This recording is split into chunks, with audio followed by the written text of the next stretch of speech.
No matter what type of game you're playing, there are few processes that feel more inevitable than the development of a meta. Whether you're speedrunning Minecraft, ranking the top decks in Magic's dedicated casual social format, or even taking part in any of Smash Bros. Melee's 20 plus years of competitive tournaments, the internet has transformed player bases into an interconnected hive mind that seems to instinctively seek out optimization even in games that were never designed for competitive play. This process is almost universal, which makes it all the more noteworthy that this principle hasn't extended to Battletech. This is despite Battletech being a prime candidate for what we could refer to as over-optimization. It's a player versus player game, specifically a miniatures game, with a heavy focus on number crunching and custom squad creation. Over the game's nearly 40 years of history, it has developed an extremely dedicated audience, and the complexity of the game provides a barrier to entry that means almost by definition, there are very few casual fans. But most of these longtime players seem to show little to no regard for any form of competitive play. Forum posts from newer players inquiring about competitive formats or broken lists are usually met not with hostility, but with minor confusion, as veteran players carefully explain that if everyone just adheres to the same squad building rules, it really shouldn't be too hard to construct an entertaining game for both sides.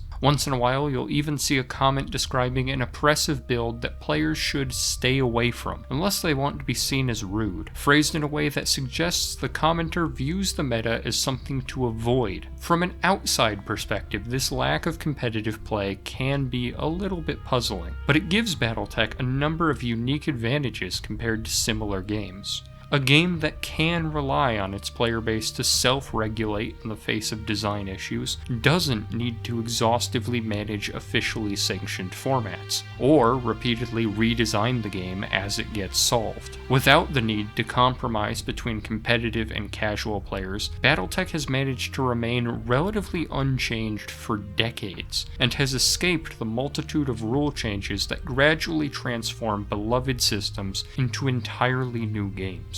Battletech's ability to self-regulate comes from two of its more unique qualities. The first being its modularity, and the second being the fans' wholehearted enthusiasm for the lore, which encourages the majority of players, both new and old, to follow Battletech's cardinal rule: just play what you think is cool. Tabletop Battletech is one of the most complex games I have ever played. The game has a seemingly endless supply of novel-length rulebooks, with supplementary rules for just about everything, from incredibly niche mech-specific interactions to expansive systems for managing a complex campaign over many play sessions. But once you get just a few pages worth of rules down, you begin to realize that almost all of it is optional. Battletech is a game that can easily be stripped down to only the most essential rules, and then rebuilt to reflect the play experience you're personally looking for. Battletech can be played with 20 custom mechs per side, strictly adhering to every single minor rule from every single rulebook in an exhaustively accurate campaign over the course of months.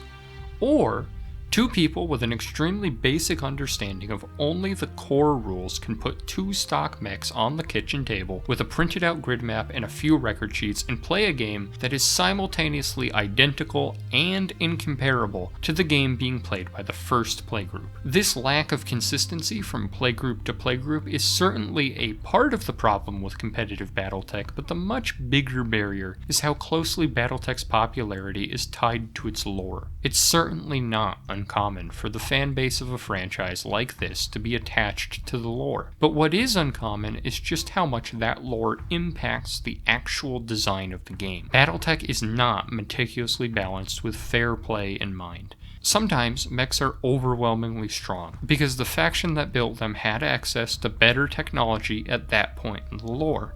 Sometimes a mech isn't particularly good, because it was scrapped together from existing designs. And sometimes, a design makes no sense purely because the designer was canonically an idiot. The ebb and flow of technological progress is one of Battletech's central themes, and allowing these designs, good and bad, to reflect that gives the gameplay an additional layer of authenticity that allows players to more closely identify their mechs on the tabletop with the many eras and factions present in Battletech's massive catalog of fiction. Without the need to keep up with a competitive meta, players are completely free to play nearly any combination they can think of. Whether you're playing absurdly powerful clan mechs from later eras, or thinly armored missile boats that spontaneously combust the absolute second you take any internal damage. You can strictly adhere to faction restrictions, or ignore them altogether. You can play just a small handful of the biggest mechs available, or attempt to take your opponent down with infantry and traditional vehicles.